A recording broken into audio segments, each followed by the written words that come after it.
A lot of the infrastructure has to be done 2 to 3 years minimum before you're going to see progress from the back. Good evening. I'd like to call this meeting of the Council Ordinance Committee to order.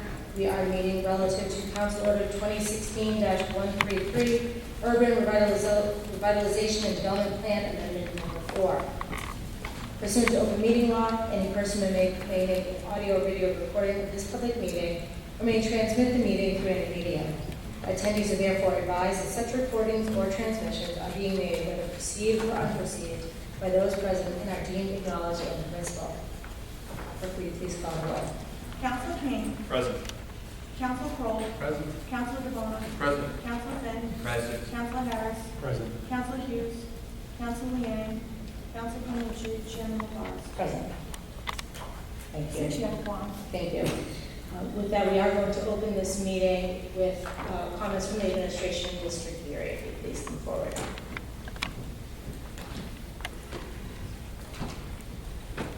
Thank you, Madam Chairwoman, and through you to members of the respective committees.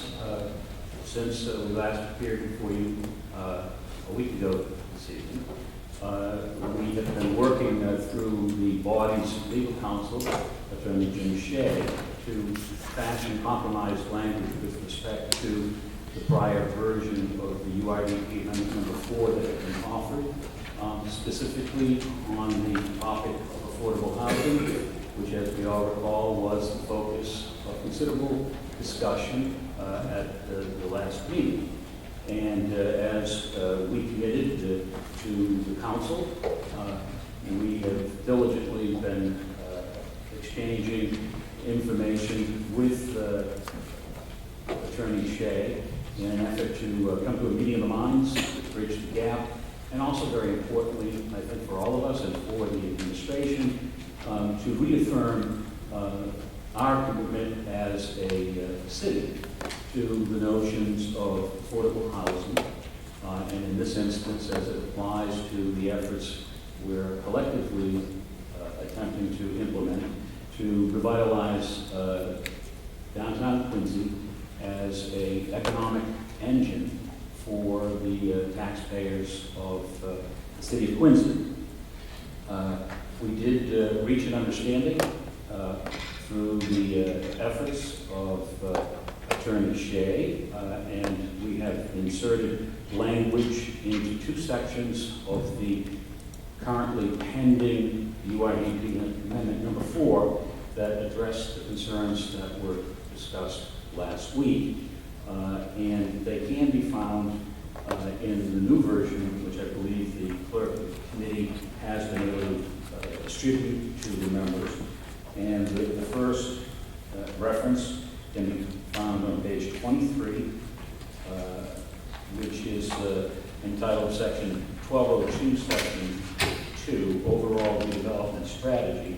And in the preamble to that, a new 3rd paragraph has been added that reads, the UIDP Amendment Number 4 reaffirms the original urban renewal district goal for a mixed-use center of choice and restates the objective for new housing development that includes affordable housing as development expands and supports housing opportunities within the UID that are available to a variety of age and income groups, including elders, young professionals, and working people.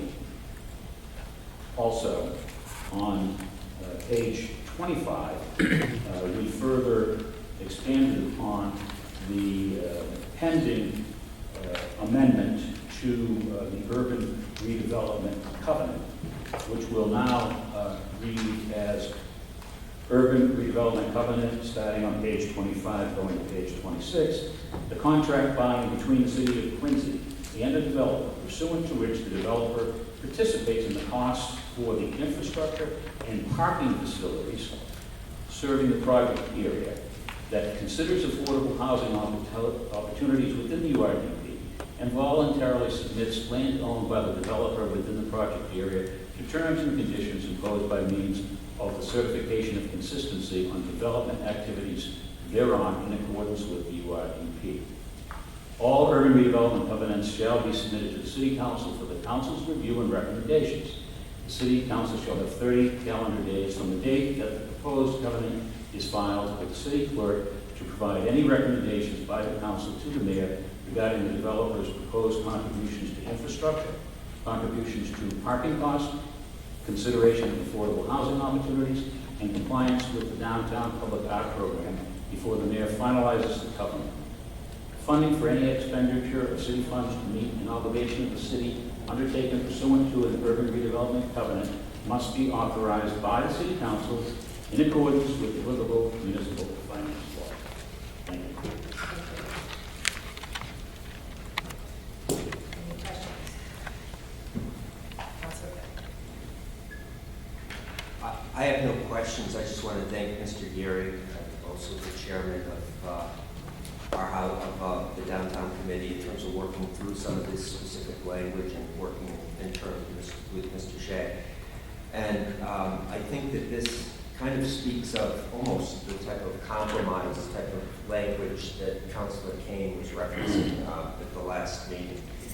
In that, what it does, I think, is that it preserves the concept of affordable housing as a public benefit, leaves open the possibility, but at the same time does not limit some of the necessary flexibility that the mayor needs, particularly in negotiating some of the particular deals as we move forward. Recognizing as we do that this is a very specific market with certain characteristics, and that people are putting certain levels of investment into that, recognizing that that varies, and that understanding that and knowing that is important. At the same point in time, as we move forward down the road later on, it gives at least a basis for understanding a possible public benefit that people may, for whatever reason, for whatever relief, whatever, moving forward, may feel inclined to support. And so from this perspective, I'm more than prepared to make a motion that the results of the committee be to accept positively this URDP. I did have just one specific question related to that, because I think the other issue that had come up were some issues around defining out is imminent domain or possible takings in the future. And as we know, there were some commercial interests who were here who were expressing some concern.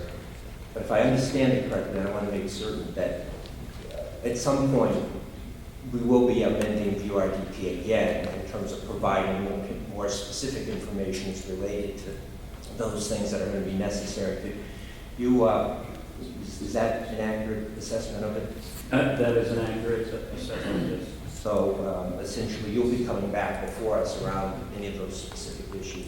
I'm trusting also that you're probably speaking to some of those commercial interests as well as the process goes on in terms of particularly assuring people who have no need to be concerned perhaps, or if there is areas that are critical.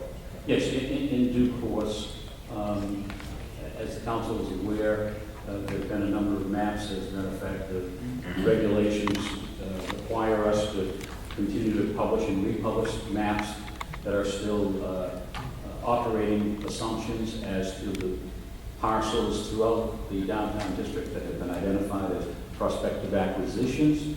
And so the purpose for that, of course, is to put all property owners within the district on notice that their property may be one of those targeted for development purposes.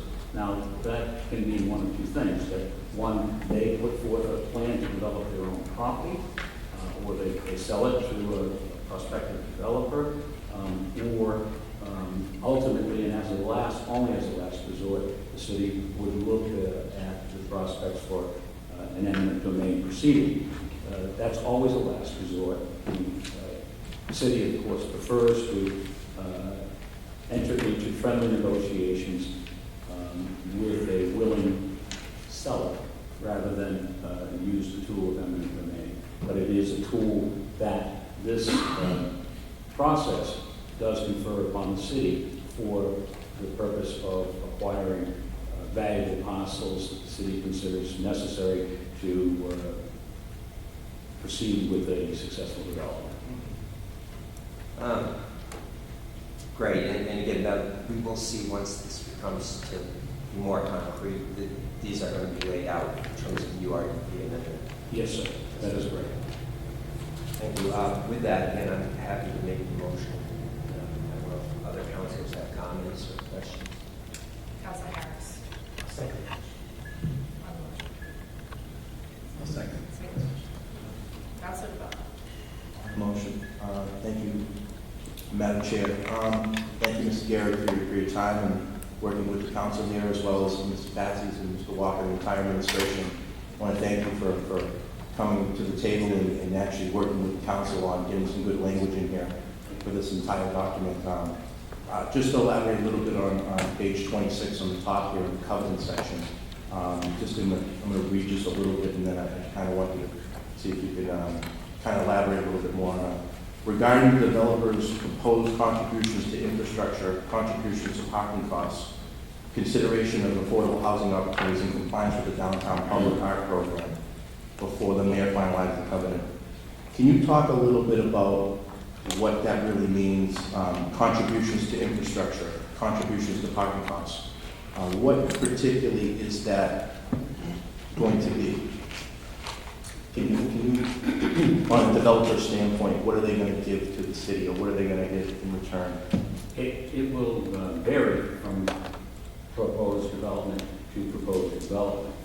What it contemplates is that the developers will have an obligation to contribute to infrastructure improvements that the city makes. It's directly related to the support of their particular development, as well as they will contribute, in this instance most probably, to the cost of parking that will be placed in the garage that the city is proposing to build, so that they will be, in essence, paying a pro rata share of the cost for the construction of that garage. Is that just in the URDP, or is that outside the perimeter of that as well? So when you talk about infrastructure improvements, is this going to be just in the downtown, or they're going to be able to? No, this is just in the downtown, and this would just be related to infrastructure that is directly supported, if you will, of their particular proposal. There's, as we all know and can see and have experienced, is a wide range of infrastructure projects are underway that the city would need to undertake whether development occurs or not. And indeed, much of the development the infrastructure redevelopment that has occurred is the kind of impetus, if you will, for encouraging developers to propose developments in the downtown, doing so knowing that they're not going to have to cope with aging infrastructure that's 100 years old. It will be new infrastructure that's going to support modern structures. Sure. I just want to elaborate a little bit on the West of Chestnut and how the progress is going on. I gave a call over there tonight or today and got a little, information on how we are with the rental over there. And, we're at about 50% rental. On one side, it's 65 units. On the other side, it's 104 units of the total 169. And, these are structured between 2 bedrooms. Is 25 to 2,900. We'll approximately say 2,700 for the rounded number. But these seem to be getting occupied. They seem to be renting. So they're kind of the trendsetter for this entire situation that's going on in the downtown. That, whether these leases are 1 year or 2 year, whatever it is, that they're going to try out the downtown and see what kind of amenities they get from it, see what kind of restaurants, see what kind of leisurely they have to, being in the downtown, being next to the Quincy Center T station here. So, this is an important vote tonight. This is kind of sending us forward here. I'm glad we got this in before the summer break, because we won't be going back into session until September, the middle of September. That's 2.5 months from now. We cannot go backwards in time. We have to push forward here, and this vote, and you guys working with the council on getting on the right page with the language of the affordable housing and the other improvements that they're going to do with developers is moving in the right direction. And I'm going to be on board with this vote tonight, and I think it's going to be great for the summertime. What I would like to see, it's very similar to the Teal Field, where they're giving us a kind of a monthly report. Is if you guys could keep us in the loop of what's going on over the summer, maybe a little monthly report, a little bit of pictures, a little bit of language that's going on, that we're up to date with what's going on down here, because we're all in this together. And I just want to thank you for all your hard work. Thank you. Thank you very much, Councilor, and we will take your bills. Thank you.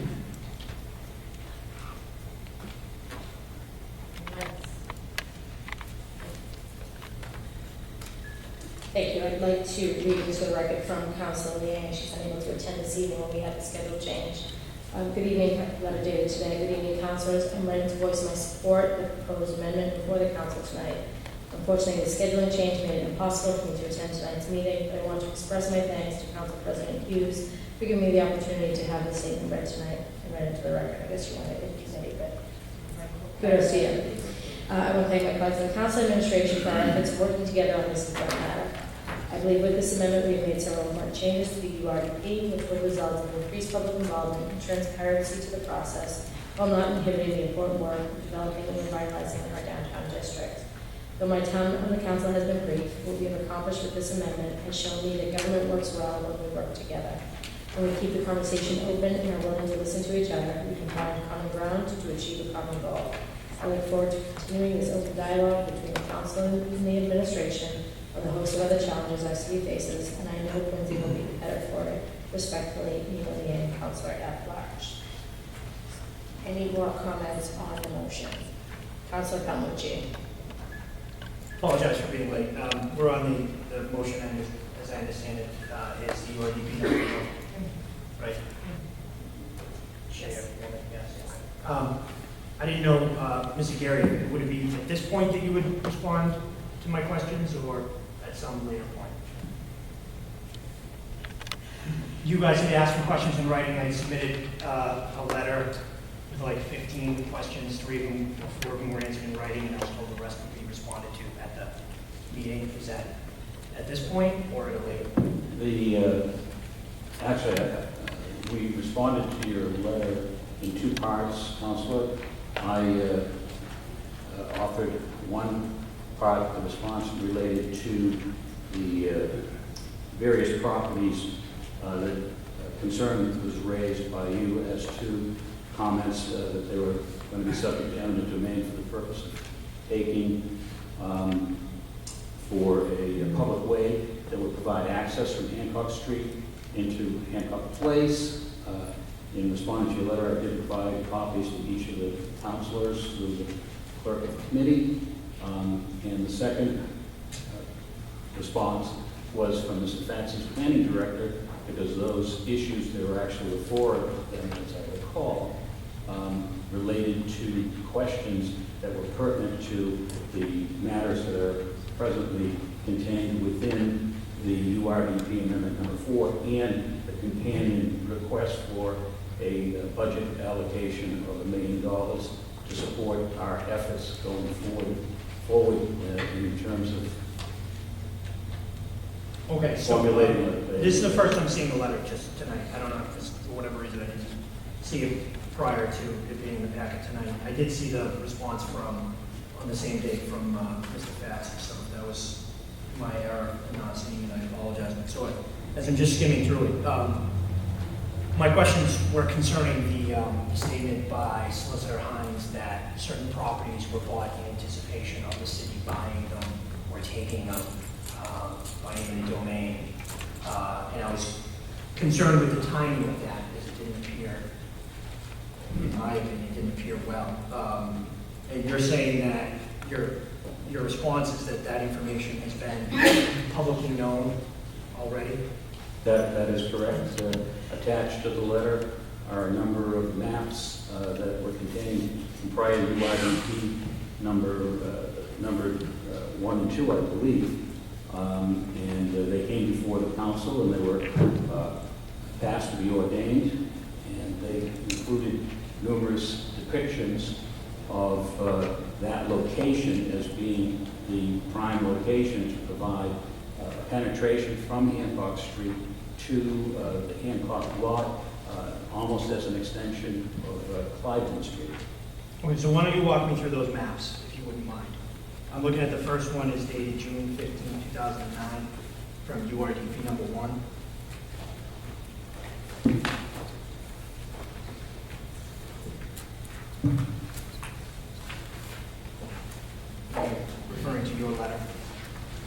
Yes, sir? So which of the building numbers, as the buildings in this particular map are coded with numbers and letters? Which building are we referring to?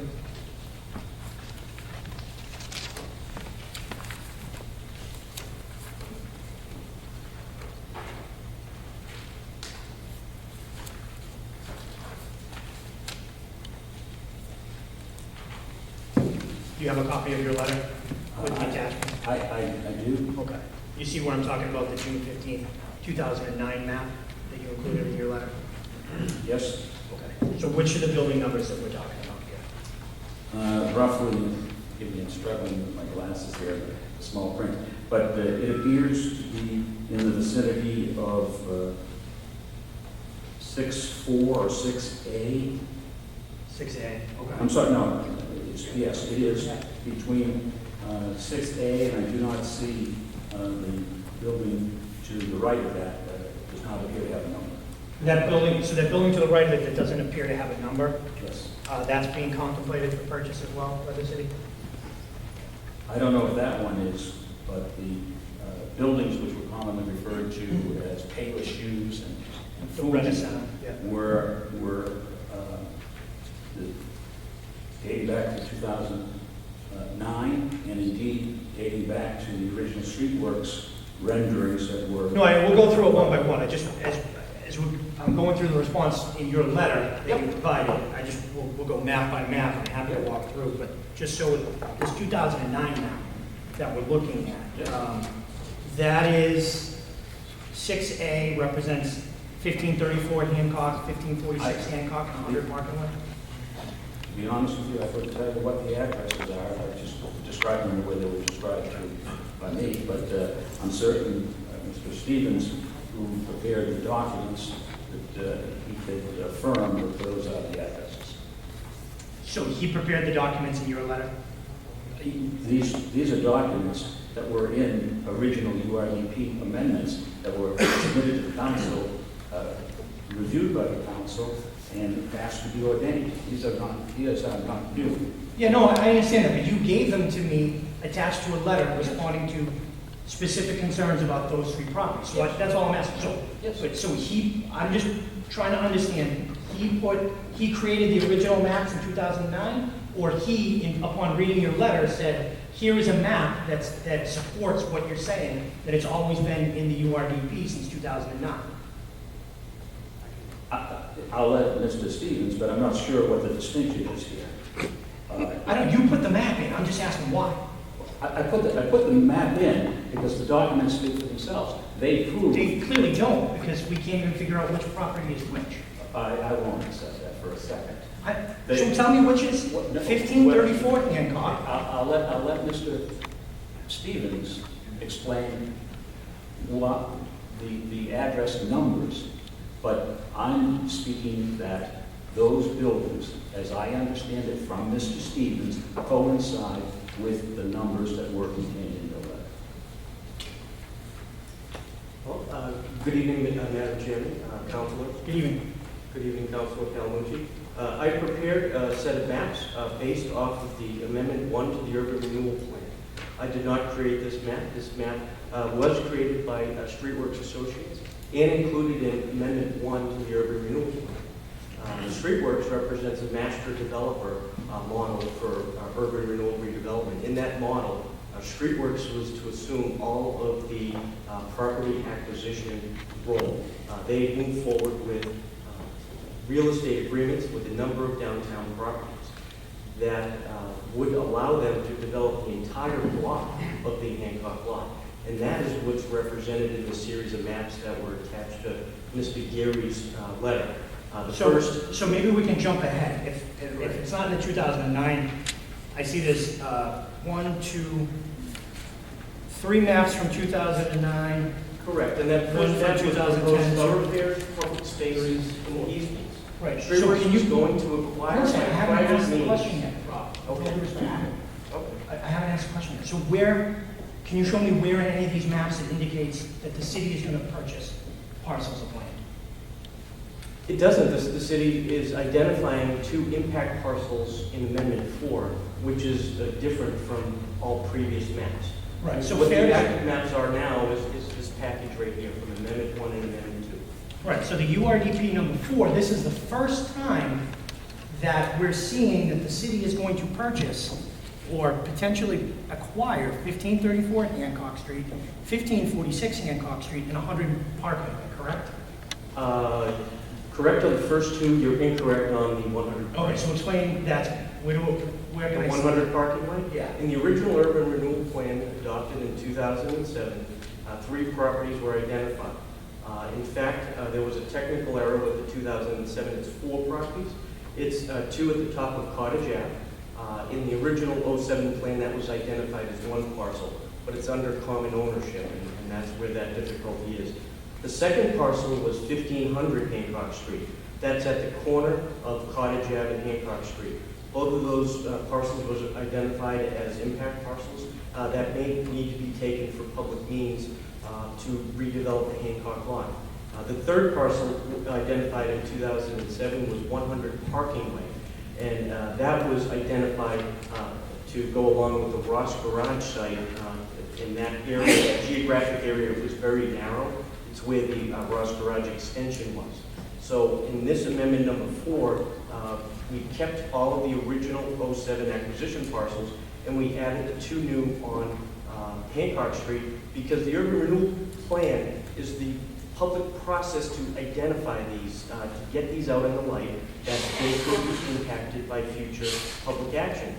Any public action on any acquisition would require the city to come forward to this body with eminent domain and taking orders, and to work with this body. Okay, so these maps, these 6 or 8 maps that are included here, it doesn't show that the city's going to purchase those lots. We'll focus on the 2 parcels on Hancock Street, 1534 and 1546. So the maps don't show that the city's going to purchase those properties on these maps, but that's the current plan as in amendment number 4, correct? We've identified those 2 because they very well could be impact parcels down the road in order to provide new public access and public green space. Right. Yes, so we've come forward and identified those for the benefit of those owners and for the benefit of doing this out in the open. And the first time, URDP number 4 is the first time we've identified those 2 parcels on Hancock Street, correct? For public acquisition, yes, but for that whole block on Hancock Street. Yeah, that's well, we been essentially identified- circled everything. That's been identified in the past. When we had the streetworks plan, everything was in, everything downtown here in this vicinity was on the table for redevelopment, right? So I mean, there's a difference between on the table for redevelopment and on the table to be purchased by the city or acquired by the city for public improvement. They're both urban renewal takings, so.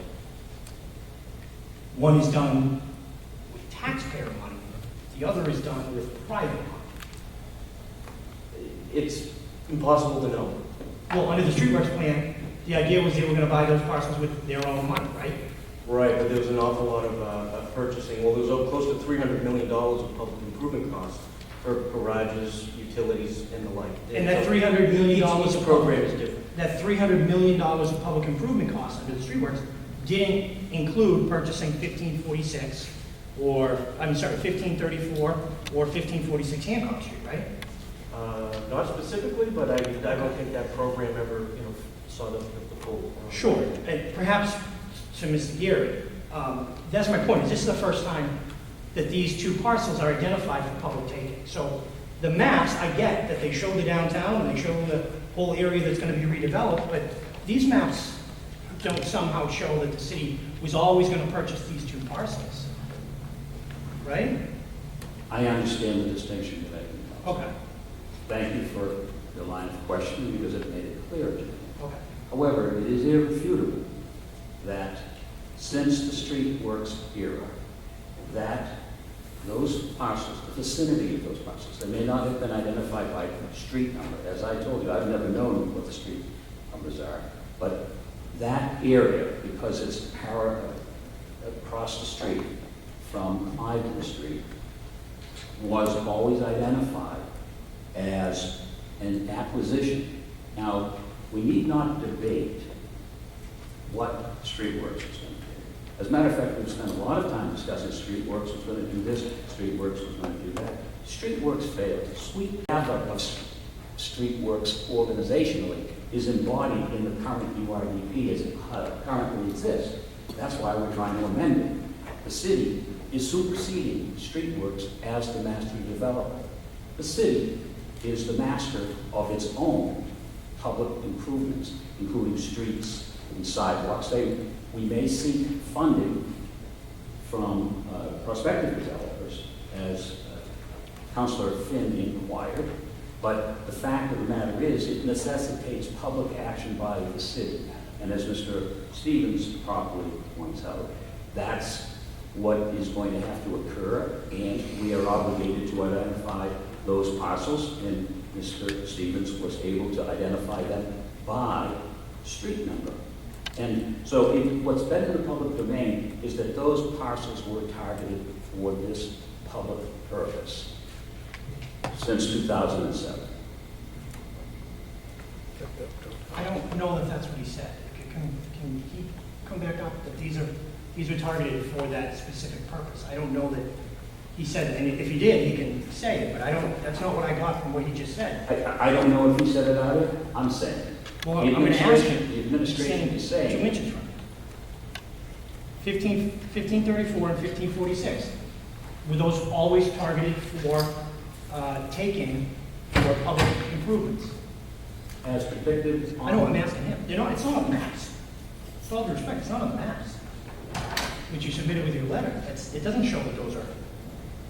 I mean, I'm looking at the maps right here. You have them in front of you. That doesn't show that those are going to be taken for public improvements. The documents speak for themselves. I will commend to members of the body, they can draw their own conclusions from the documents that have been provided, either the maps or the pictorial depictions. Mr. Stevens did affirm that those are the parcels that are located by street address. So it's in the public domain. It has been in the public domain. And the city will proceed to attempt to implement the plan as depicted here, even though it previously was formulated by Streetworks, and Streetworks would have had that same goal and objective, and the city adopts that goal and objective as within the parameters of the URDP that has been reviewed and approved by this body on several occasions. So I'm pretty surprised to hear that we're going to implement the plan as depicted in these documents. I mean, we're still on the first one. No, we're talking June about 15, 2009. So we're buying all of these properties that are depicted in the 2009 map? The city's buying all of these? In due course, as the city further advances the plan, there will be selected parcels that will be acquired, and as is the case in this instance, they will be identified for the council to review. So we're adopting the URDP tonight that arguably, that would make the city the master developer. There's been some concerns raised because representative of the administration, the last hearing date, said that there were 3 parcels that were purchased by a private entity in anticipation of the city purchasing them back from them or taking them by eminent domain.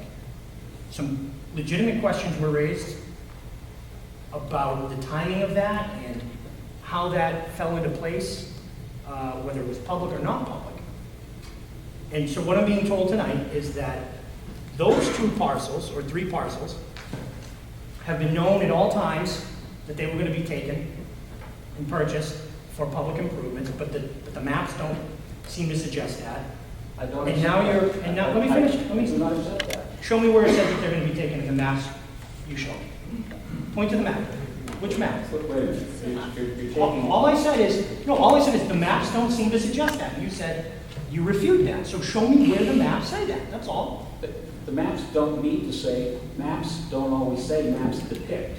The maps clearly, consistently depict that location was going to be the location for a public way from Hancock Street opposite Cliven Street into the Hancock lot. So show me which map says that. I'm not seeing it. They all do.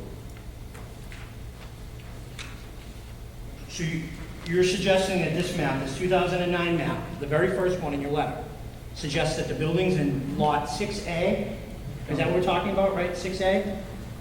That somehow this I map, said contiguous, I said near 6A was the closest identifier that I could read from the map. so near 6A, you're telling me this map suggests that those are going to be used as a public improvement? That somehow that's what this map shows? Yes, And how is that depicted on the map?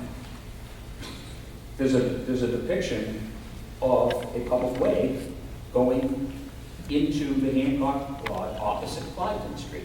So if you were That's a standing... little green, that's a little green space right there? Yes. Okay. And if you were standing in front of those buildings, which I will rely upon Mr. Stevens' identification of them by their street number, if you stood in front of those buildings, you would look across the street at Cliven Street, and you would know that that street was going to continue across through the building you were standing in front of. So, and perhaps I can ask Rob, so we're talking about the green space, the green shaded area next to 6A is what you're saying? Yes. Okay, so I don't understand, you just confused me when you said Cliven Street would go straight across. That's not, directly across the street from that is a building. It's green on the Cliven Street side, on the first one, brown on the Hancock lot side. So I'm referring to the first map in your letter responding to me. We could all use the same map with the same colors. It might be helpful.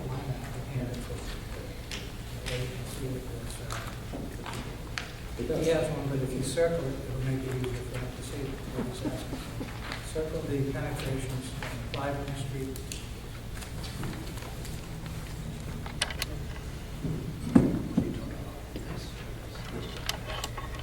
Okay, all right, gotcha. I'm gonna ask you a question about that. So, okay, I see. It's not the green space, it's the brown space, right? Yes. Green on Cliven and brown, okay. That, in this map, right, talking about that brown space to the right of 6A, or if you're holding it regularly, well, beneath 6A, that is what? What type of public amenity is that? We envisioned that it would be a public way both for pedestrians and vehicles, and hopefully would include a seating area as open space. And that's what's depicted in this map in 2009? Because it doesn't look like it's I mean, there's bushes along the street here. That would make it difficult to drive over, I would say. Although I've driven over a bush or two in my day, so it's not impossible. I'm not certain, Counselor, with all due respect, how instructive or enlightening this is going to be. I'll be the determiner of that, as Well, I'm a member of the council, and I'm the one, I have the floor, so the bush is there. Right, you see the bushes on the map? I do. Okay, so you're telling me that the vision for it is for it to be a motor vehicle right-of-way And pedestrian, and pedestrian, and a seating area. and so it's, An open space. okay. So the bushes would be kind of counterintuitive to putting bushes in front of a public way, right? Or just speak to it, I don't know, why are there bushes there? It's gonna be a public travel way that cars would go. Hello, Council, Rob Stevens again. Now, are you referring to the 2009 map? Or, I'm because I feel as though Mr. Geary was responding to the current map in Urban Renewal Amendment 4, which are slightly different. Okay. Both are envisioned for public ways. Well, the reason why I'm asking is Which because is shown in the brown as because I'm told that there's no sidewalk difference between 2009, 2007, the council's adopted this, the whole time knowing that these parcels are going to be taken for this purpose. And I'm just kind of walking through what the purpose is and whether or not in 2009 we knew that that's what it was going to be used for. So that area has changed now from 2009, is what you're saying. If you even go back to the 2007, the original report, there was always a discussion of penetrating Hancock Lot. It was too walled up. And we had a version in 2007 that did not concentrate on any of the private parcels not identified for acquisition. As you recall my original testimony, we did identify parcels up on Cottage Ave and parcels at the bottom of Cottage Ave. In those depictions in 07, there's penetrations into the Hancock Lot. Streetworks came in and took that concept a step further. They indicated that they would acquire all the private land that would surround Hancock Lot, and that their urban designers would deal with the penetrations to the Hancock Lot. And in this 2009 map you're referring to, I mean, I'm just looking right now, I see 1, 2, 3, 4, 5, 6, 7, at least 7 penetrations, new penetrations versus what's there now. Between Hancock and Cottage. Between Hancock and Cottage and even onto Riviera Road. And this is, again, that's the 2009 plan, the same concept carried through what I saw in the 2010 plan. Now, the 2010 plan is tied to Urban Renewal Amendment 2. That also had the new Quincy Center land disposition agreement as part of that. And again, it's multiple penetrations into the Hancock Lot. So as we move forward into the Urban Renewal Amendment report, and we decided to concentrate our redevelopment actions onto the Hancock Lot, we explored a number of urban design concepts with Boston Survey Consultants. Our consultant, Jeff Asher, was not able to be here tonight. But one of the missions was to figure out the best way to create penetrations into the Hancock Lot that work for both pedestrians and autos. We have to, we're contemplating a 600 space garage onto the Hancock Lot. That's a pretty significant facility, and instead of having one main entrance, there may be a primary entrance and secondary entrances. Because we were contemplating the linkage between Ross Garage and Hancock Lot up through Cliveden Street, we thought, and I believe it was a recommendation from the planning department, that we should identify these 2 parcels because we very well may be needing to take them for eminent domain for roadway purposes, and that's the goal of the urban renewal plan. Now, why those ones? I mean, so I'm on board with you. I accept everything that you just said. I appreciate your responses to it. That explains the way in which you're thinking about this particular, the penetration to Hancock Lot. I'm on board, okay? Why these, now take it a step further. Why these buildings, not other buildings? What's the thing? Is there something particular about these? It's geography, it's located across the street from Cliveden Street. And that would make it would open it up a little bit coming up? It would provide that linkage across the 2 development areas that are the hallmark of the urban renewal plan, the Ross Garage and the Hancock Lot. Connect them. And you need to take both those, and what we're talking about, those are the, Mr. Gary was saying, you put a number on, that's 1534 and 1546? Correct. Okay. And then drawing your attention to page 20 of the amendment number 4 dated to the RDP dated May 24th, 2016.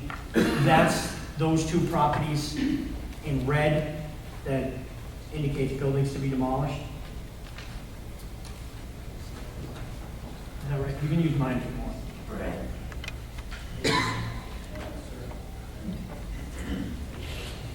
I just want to be certain.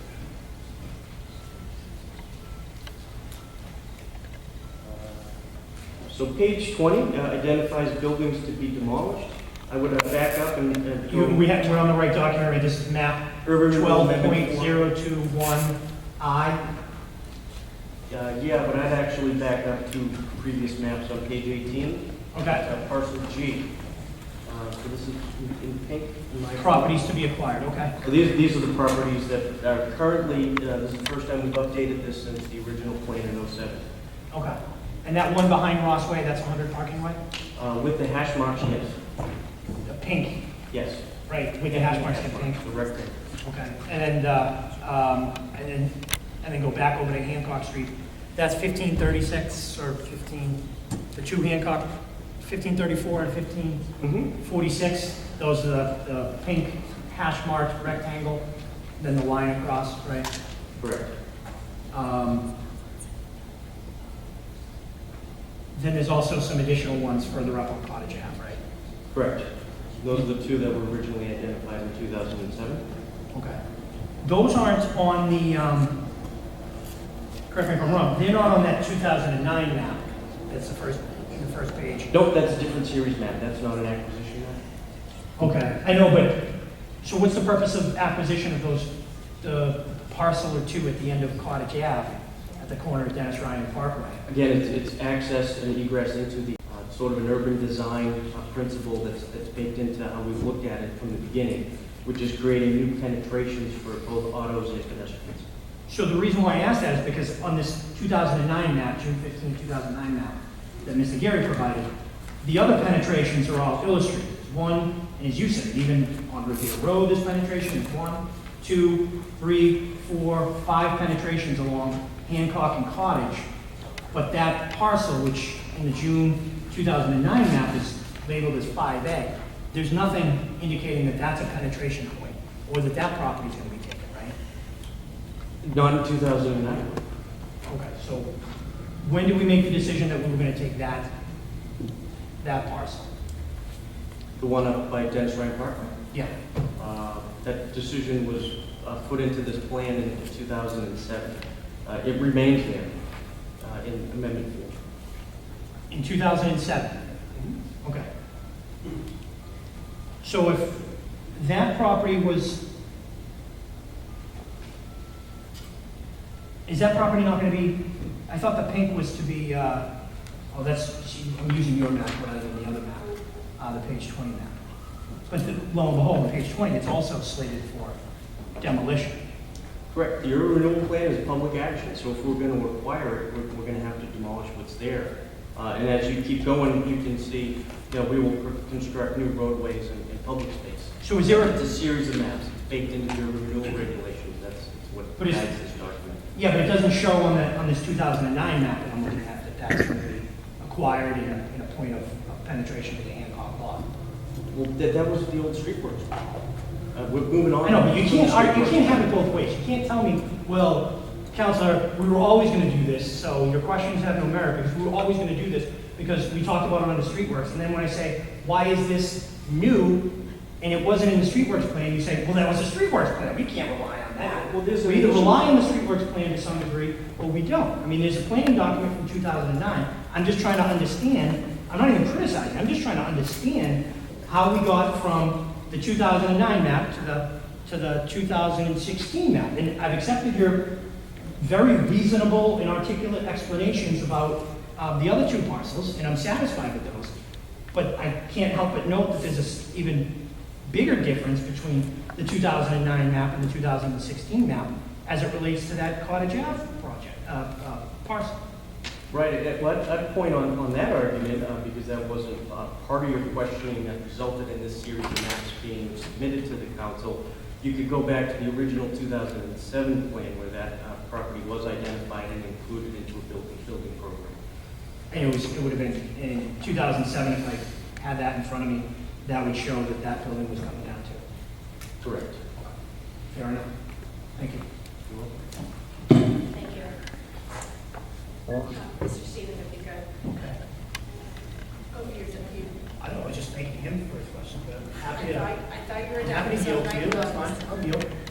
I guess I just wanted to talk about, relative to the streetworks map, and even integrating the master development, they proposed a plan with the concept of we want the open market here, we want a hotel here, we want a theater here. We kind of had a concept plan, and then as things have moved, and now we're working with these project developers, we have somewhat a benefit of a design standards that have been implemented, and we've accepted and remain true. Some of the same concept is, well, relative to the planning, we'd like to see it through to fruition. With that, the Hancock penetrations, at the time, in 2007, we had the town brook running right through downtown. And so now that we've relocated the town brook, that changed the game, right? As far as what development parcels, how we can approach the penetration option in Hancock. So Cliveden to me makes perfect sense that we're extending that through, knowing that we've been talking about the Cliveden Street crossing over the MBTA bridge from day one, right? So if we're going to be moving traffic, why would we not capitalize on that as penetration? I see that in the documents that you're right, it looks like it was a public space, maybe pedestrian. Now we're looking at it as let's make it for vehicular, and I can accept that we've amended that. It shows the penetrations on a parallel to Hancock, almost as if you're on Revere Road where the former, monthly pass access point is. Seems like that was created as a way, which has been a traffic egress point previously. It's been dormant for quite a while, but I can understand that. I guess I was thinking, wasn't that an area where the brook was running that now is relocated? Would that not be in a similar proximity? I thought it was like kind of near the Payless area. Wasn't there an offshoot Yes. piece of daylighting in that area? There actually is a component, a drainage component, still remaining from the town brook. It actually happens to be located under the building that is proposed for the hotel property, as it's been referred to. A portion of it will have to be relocated, and the prospective developer will be required to reconstruct or reinforce the structure that exists under their building. And then to Councilor Palmucci's point, he had referenced $300 million in street work, public improvements, and that was a front load. The street work was paying those $300 million, but we had agreed to bond, and we therefore private dollars on public dollar and paying it on the back end. So I did not anticipate, or at the time, expect that it was, here's our $300 million, here's the budget, and here's what exact public improvements, but we knew it was streetscapes, we knew it was landscapes, we knew it was infrastructure work. But at the time we were voting on it, it was voting the plan and the concept, not that level of detail at that point. That was how I remembered it. Okay.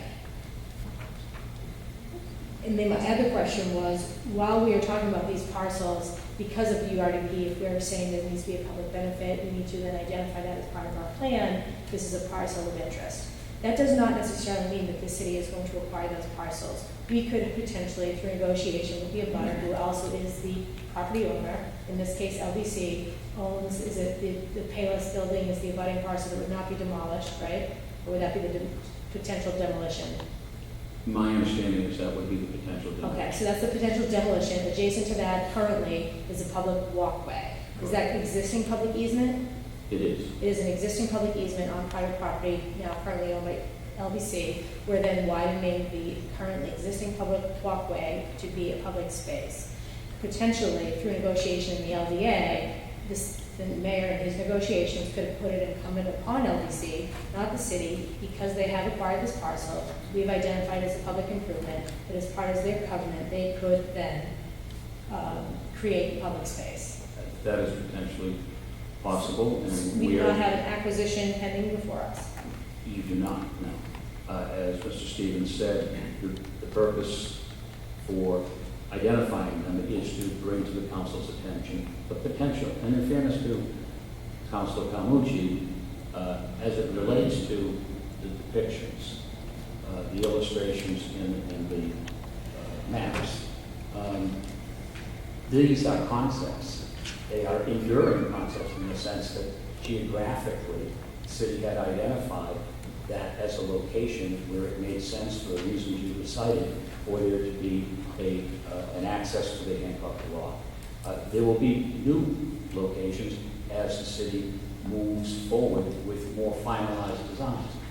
Planning is an evolving process. It's a fluid process where each iteration hopefully is more improved than the initial concept. But as it related to the question about those properties, they were always located in a location where it was planned for that street to continue from Clyden across into the Hancock Lot. Well, I do appreciate Councilor Palmucci's due diligence. He submitted some terrific questions. I appreciate the response from yourself and from the planning director. He's definitely one on details, but I don't think they would drive through the street trees and the bushes. We do understand that these are concepts. At that point, it was a pedestrian. Now it does make more sense for it to be a vehicular access. We looked at, a road that it would be intersecting with coming off of Revere Road, if that potentially is still one of the penetration points we're looking at. So with that, Councilor Palmucci, I was looking to wrap this out. We do have a motion made and seconded. If you have any further questions, Are you yielding back? I will. I know we have a finance committee meeting, just to be cognizant of some time, so I was hoping to give Councilor Crowe, if we could wrap this up by 7, we're already 30 minutes past our allotment, so I can save my questions until we get to the council meeting. let's, if you've got a few minutes, knowing that's going to be a long agenda as well. I presume it's coming out of committee if they want to pass tonight. so That would be the intent, so Talk about it. I think let's continue at this point. All right, happy. Bill, so the quote in the newspaper from the owner, you know, it is what it is, said that he has no plans to sell, that they have no plans to sell those parcels to the city. So what does that do in terms of our planning for those access points in the future? Well, as I said in my letter to you and said to one of the questions from one of your colleagues, we always prefer to deal with a willing seller.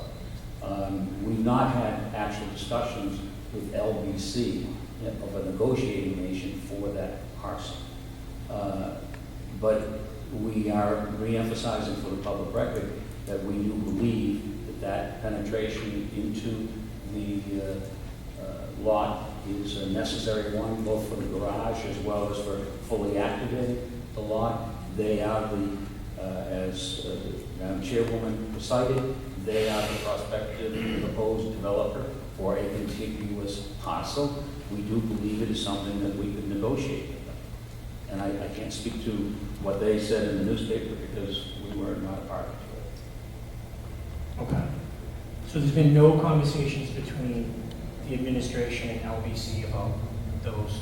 LBC has been aware of this since before I became involved. No, I know that, and that's what's motivating the question is, now that we've walked through this and you've laid out that there, as Rob said, there needs to be more points of penetration on Hancock Street, it becomes clear to me that those properties were purchased by LBC knowing that that's an anticipated point of penetration into Hancock.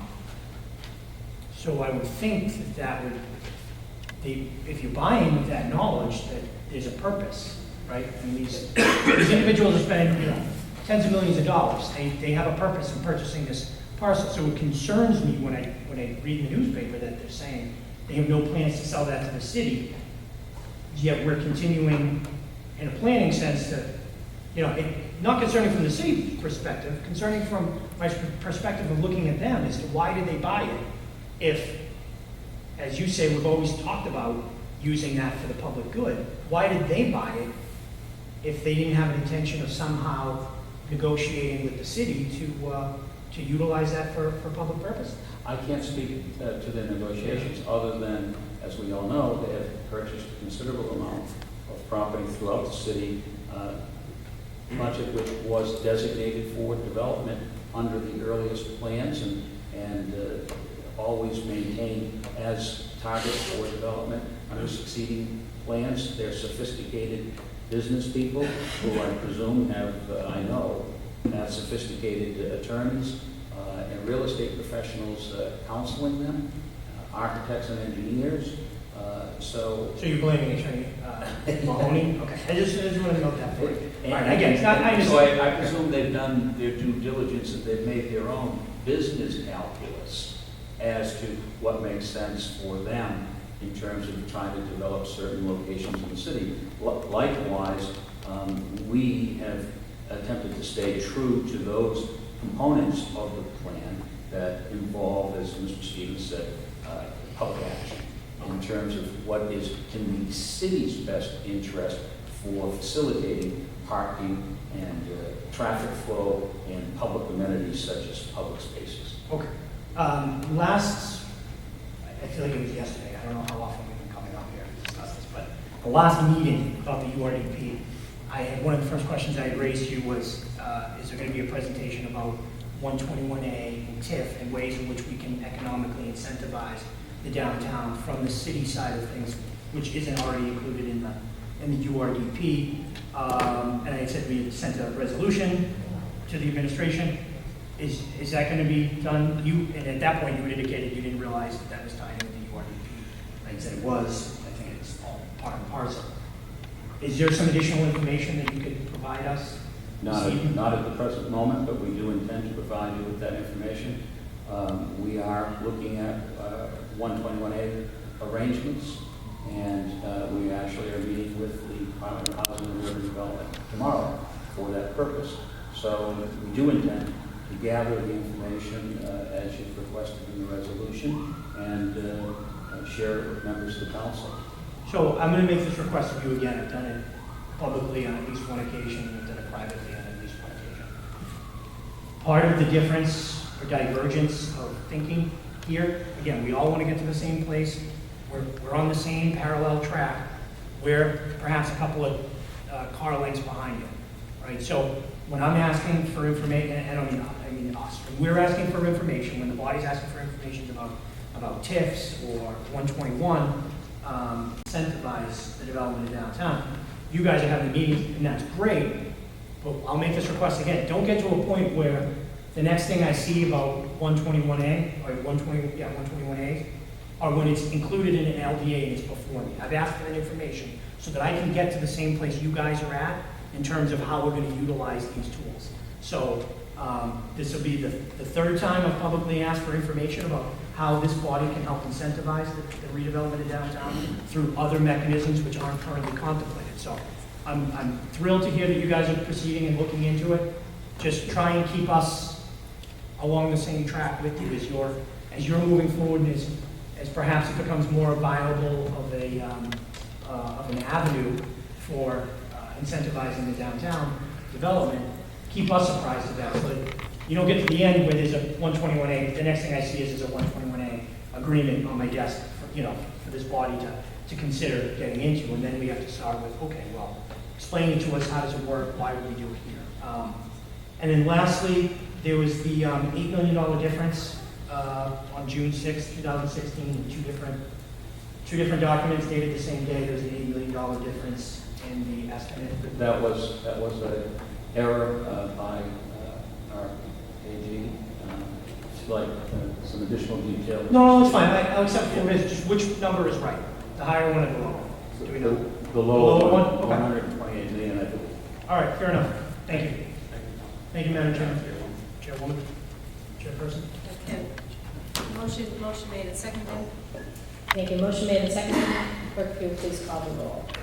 Counsel King. Yes. Counsel Cole. Yes. Counsel DeBon. Yes. Counsel Finn. Yes. Counsel Harris. Yes. Counsel Hughes. Counsel Calmucci. Yes. Chairman Kennedy. Yes. 8-0. Okay. Motion adjourned. Motion for adjourned. All right, then. That'll call the meeting of the ordinance committee adjourned.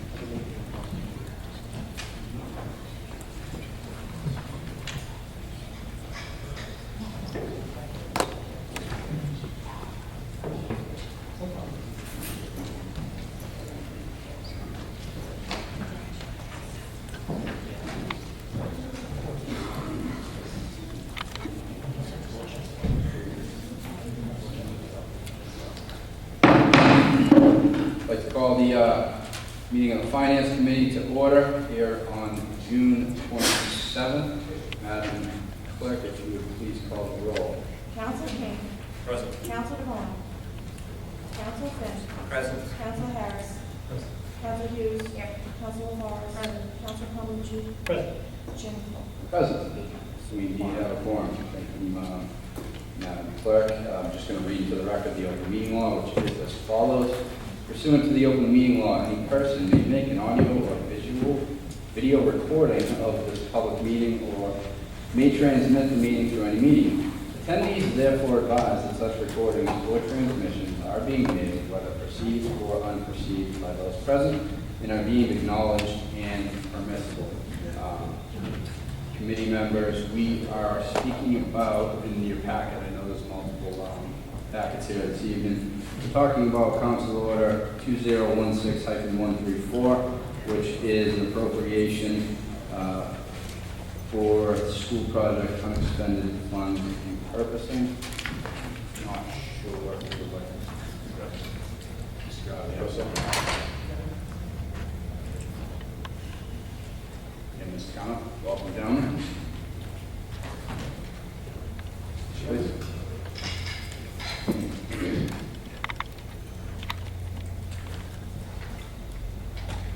Yes, we're looking to repurpose money that was left in contingency on the school window projects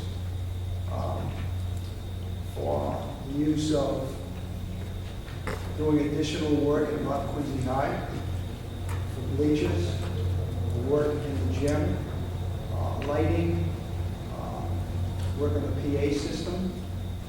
We're also looking to do the City Hall annex roof over and the HVAC system. We've spoken to bond council about repurposing that. They indicated to us that to use it in a like manner as infrastructure work in the school and at City Hall would be appropriate. If there's any questions, I'd be happy to answer.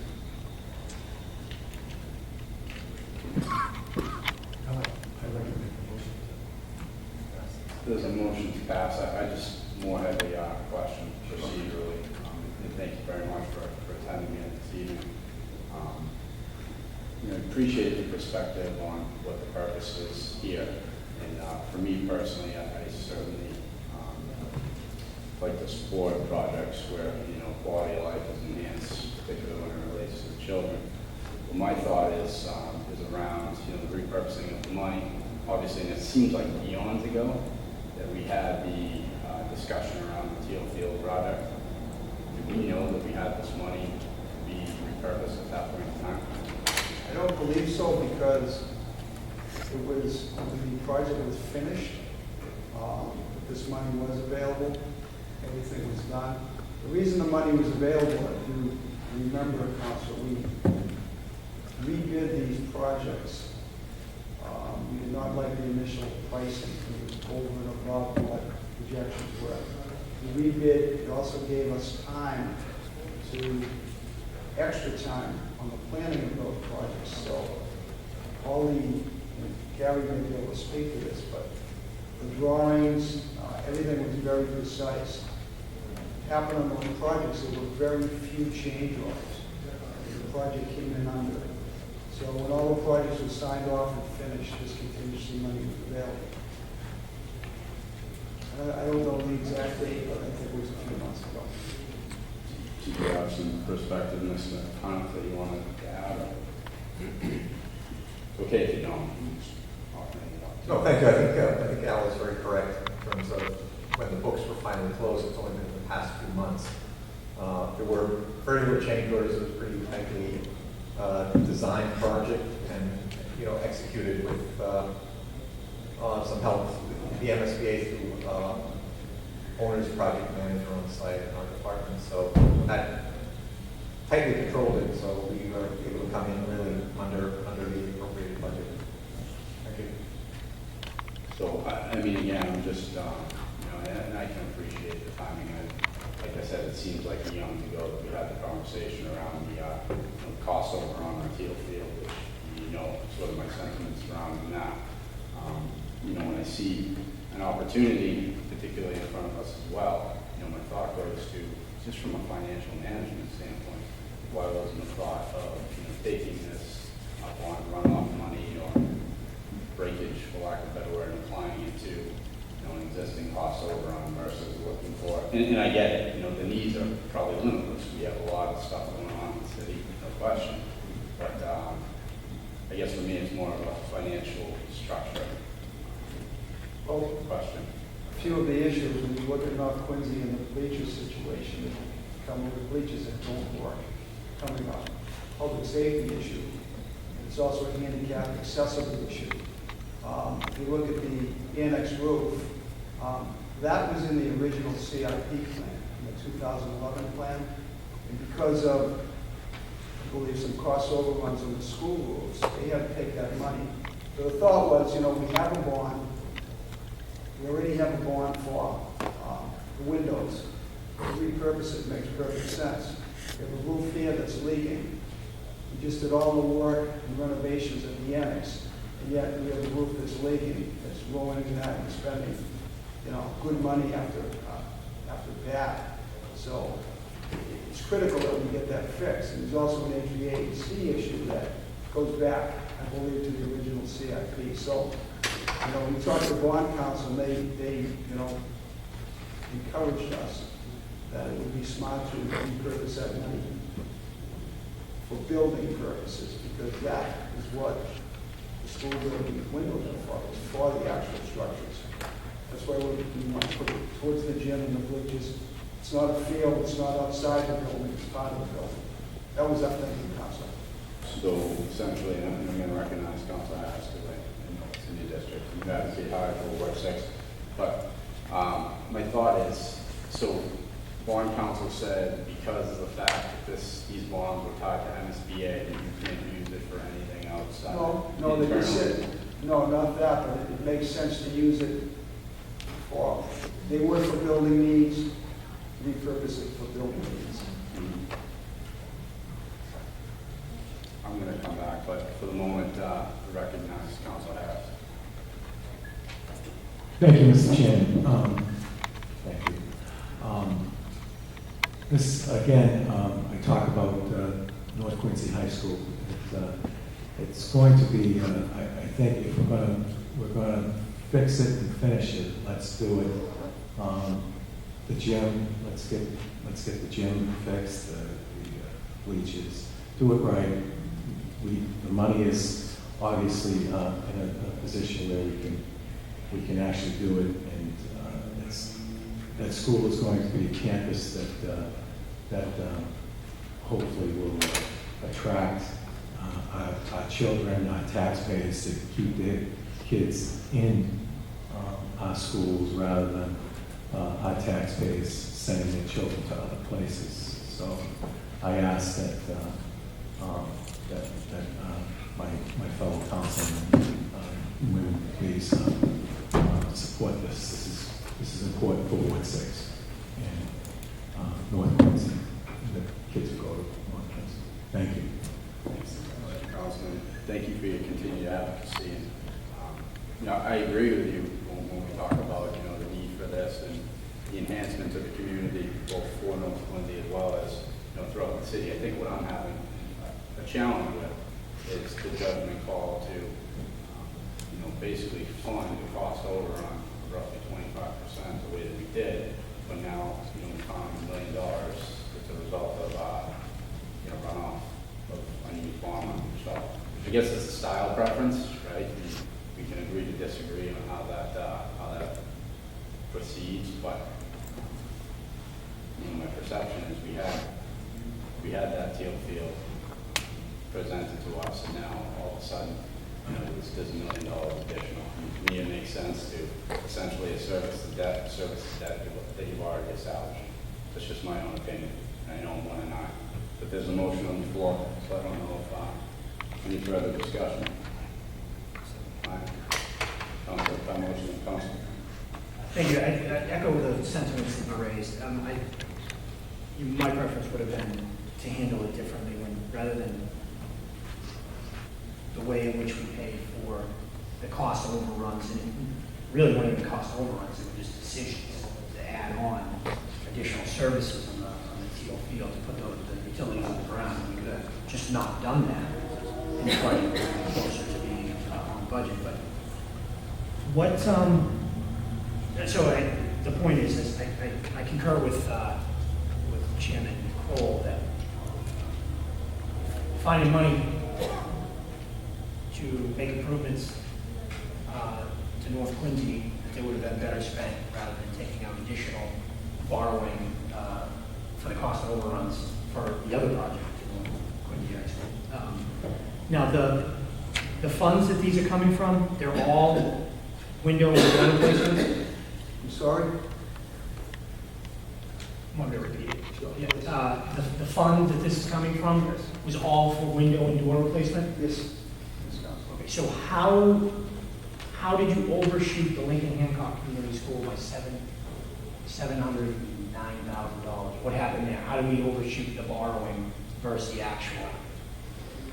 The estimates, we didn't, I mean, the estimates came in from the project managers. They give us the estimates, they're assigned by the MSBA. And, I mean, collectively, I mean, Yeah. it's the royal we as people. How do we as people overshoot it? We just did. I mean, it just was. Folks who gave us the numbers. they are the experts. Gary, you may be able to answer that. Certainly, the estimates prepared by both an architect and an OPM, and so we have two independent estimates. They usually try to merge them to come to, the estimated construction cost. Also, we're tightly designed by the architect, so a lot of this filters out in the bidding processes. Competitive bidding process, which the winning bid was substantially below the estimate. Was this 5 different bids? Yes, there were 5, the jobs were all bid as separate projects, so 5 separate projects, all bid separately. And what was the total anticipated cost of the Lincoln Hancock project? I don't recall that exactly. Do you have that out? I don't have it in front of me now, I'm sorry, Council. I'm just curious what the anticipated cost was when it was overestimated at $700,000. I mean, for argument's sake, we're agreeing that $700,000 is a lot of money to be overestimated, right? Probably a substantial percentage, more than we would have expected, yes. Right. I mean, I'm looking at the other numbers. Marymount's 29,000, Wollaston's 17,000. The North Quincy's 150, the Parker's 160, and then Lincoln Hancock's 709. We've inspected this work, right? It's not like instead of new windows, they put up, saran wrap or something. No, it's an excellent job. Okay. Well, good. I mean, I trust your confidence. It's just such a staggering number. It makes you wonder why, and how. So it's just one of those things. It is, I guess. Well, happy to look further into it and tell you exactly what the... Well, Jim, I don't want them coming back looking for the rest of the money, so don't look too hard into why they charge us so little, but it sounds like, I don't know, it's the kind of contractor we're all working on a Teal Field project or something. We do. Yeah. Yes. Okay. But the bottom line is, all jokes aside, the bottom line is you're satisfied with the work that was done at Lincoln Hancock. It meets our standards and it achieved the purpose for which that money was originally borrowed. Well, it's quite satisfactory, yes. Very good project. Okay. Thank you, John.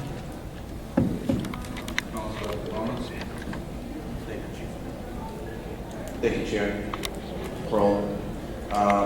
Just on the basis of, where Councilor Pearl and Councilor Palmucci are going with, this is primarily and I include myself, a fiscal conservative, prioritized council, along with these other two. The prioritizing of allocated or overruns or whatever the case may be is to be put in the positions that protect the taxpayer. However, there's a flip side of the coin on this one. That gymnasium, when's the last time that has been done? When's the last time there's been any improvements in that gymnasium? Don't know. It's been a long time. And the bleachers, I have to agree with you, very dangerous and a huge liability, and something that was a concern a few years ago. Was made to the attention of me from the school committee that had to be done, and there was no allocated funds for this. The roof and the roof mechanical repairs, is that in high demand? Is that in bad shape? Or how? Critical. I mean, if you come up during a rainstorm, you'll see the buckets we have on the third floor. And, we had just renovated the third floor area where planning was for financial offices, and they're getting leaks in there. So it doesn't make sense. We spent good money for that. And now we're, trying to get that from damaging any further. If this wasn't to pass, where would you get the allocated funding for this? We would have to come back here to the council, whether request an appropriation or whatever.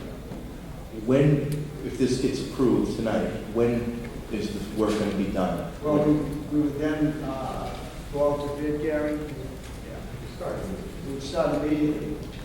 would it be done before the, let's just say the floors basketball season, would it be done before that time zone? 5 months, 6 months? For the school? Possibly the bleacher portion. So in my terms, I agree with Councilor Harris over there that this is important also for not only for the kids as well. If this is an important factor and if it didn't get approved, it's going to have to come back to the body for another appropriation for another funding source.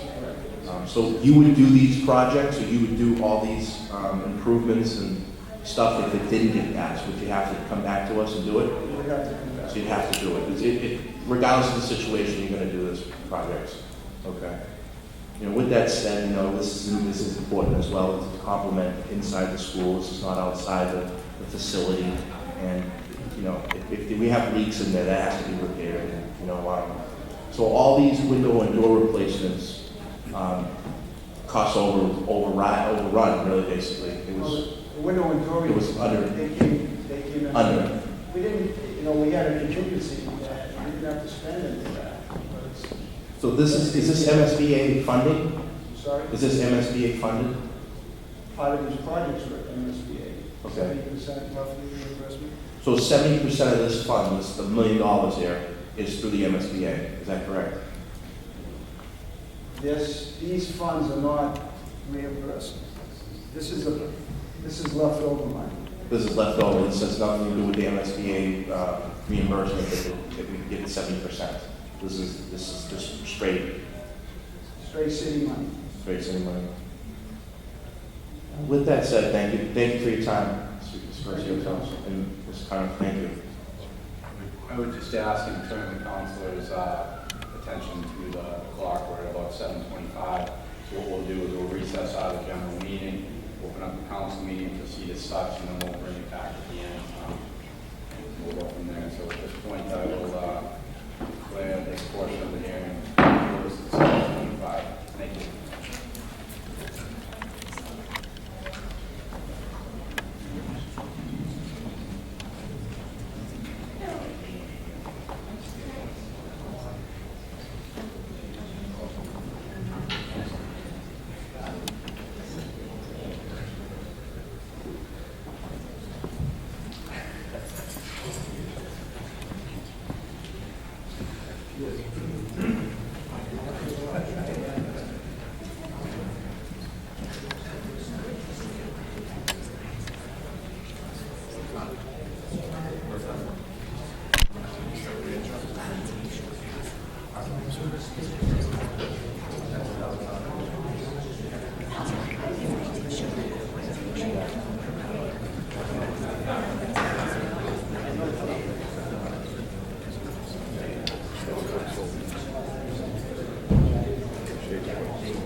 So I immediately thought about municipal finance director.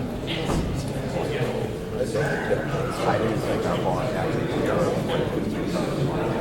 written and before